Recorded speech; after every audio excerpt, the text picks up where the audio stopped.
Hey everybody, welcome back. It's DJ, aka the Aspiring Gearhead. I know I've been gone for a long time, but I'm back now. I know the 4 of you that watch my videos are probably thinking, oh, I guess he hung it up. Nah, I'm still here. I'm still going because I'm committed. But it's kind of a long story of what's been happening, but since I actually have to do an oil change, I figure while I'm doing this, I may as well bring you guys up to speed. So here we go. So while in the process of looking for what I'm going to do next with this car, I've also decided to put a little more effort into searching for my next car, my stick shift / potential project car. I've managed to save up about $3,000, which is I think the second most I've ever, which would be the second most I ever paid for a car. So that's about ready. Now comes the hard part, finding a car. And yeah, turns out it's kind of a pain.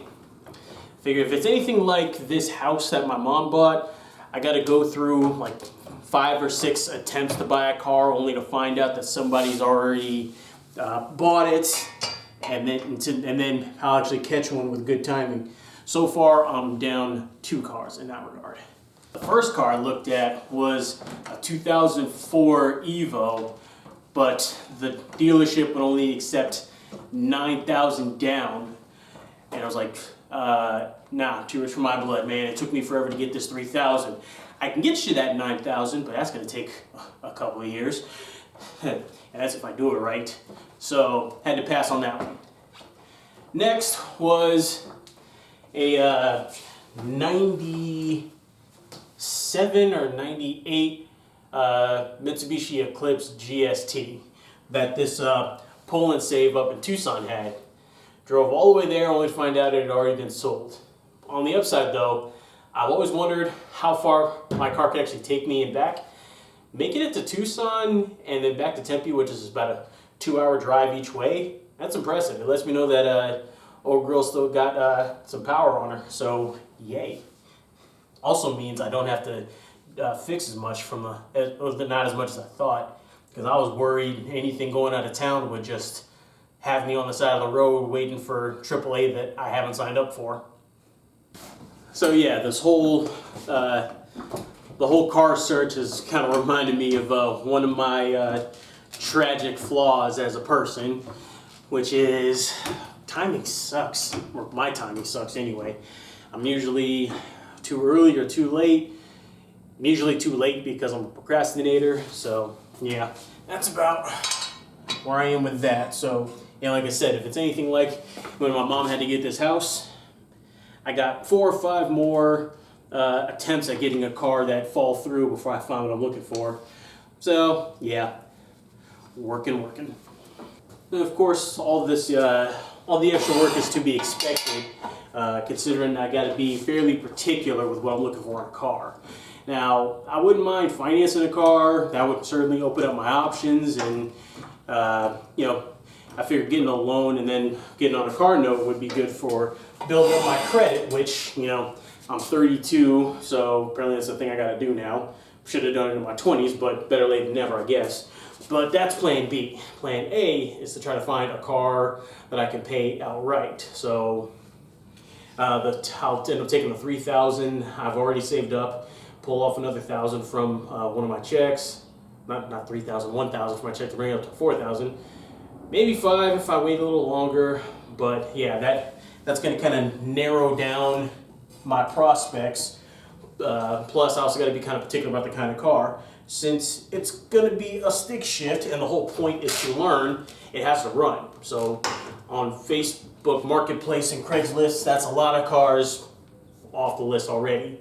Also, I'm in Arizona. I know it's only February right now, but I spent 2 years having to deal with not having an AC. So any car that I look at on those sites now that doesn't have running AC, also off the list. So yeah, I gotta be particular, but also means I gotta search harder. That's about where I am with getting another car. As for this one, while I wait, there's still things I can do in the meantime. one thing that kind of caught my eye is between changing the oil and when I did that brake flush, I'm like, you know what?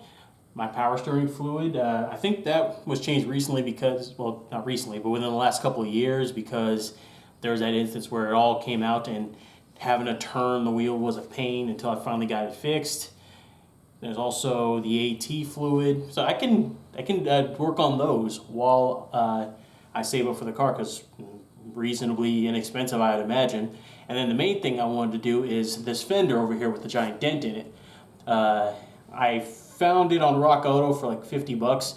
It's already set to like where it's primed, so when it comes time to paint this thing, it'll be good to go. Problem is, the fender is 50 bucks, shipping is 150. So yeah, gonna head to the picking part, see what I can find for cheaper. It's gonna look weird, like that, and that was the thing that always bugged me. I was hoping I'd find, if I had to get a new fender, which obviously I was gonna have to, I'd rather get one in this color, but I might not. So I might end up having an entire fender that's a different color, and I don't like that. But yeah, I'll worry about aesthetics later. Right now, get a fender so that I can properly attach that splash guard, because every time I'm on the freeway, I hear it slapping against the fender. Plus, I need to replace the splash guard on this side again, because for some reason it came off, the bottom part came off again and ground the thing in half, which means along with the fender, I'm gonna have to see about getting another bumper if it's missing what it needs to properly hold the splash guards where they are. While I'm waiting to finish off this oil change, I'll just cap it all off here. So yeah, new car, looking for one. I'd rather have one that I can just pay for outright, but if I have to finance one, fine. It'll be a good opportunity to build up my credit by making sure I pay on time. But yeah, if I find one for cheaper where I can just buy it outright and then spend everything after that on parts, that'd be even better. So we'll see how that goes.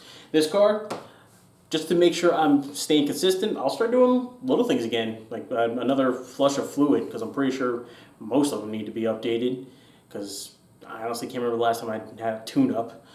But yeah, I'll do that. And then yeah, this fender, there's a crack on my tail lights. I figured that'd be a nice, easy one I can get off. I can get done in a day, which is also another thing I have to consider, because there's a few major things I want to do with this, but I imagine they'll take multiple days.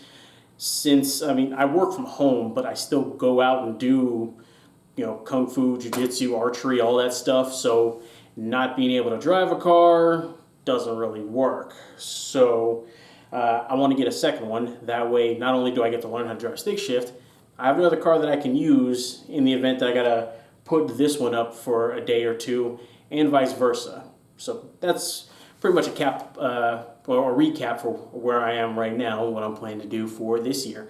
I really want to make this year the year where I learn a whole bunch and then I get really good at this and just generally enjoy myself.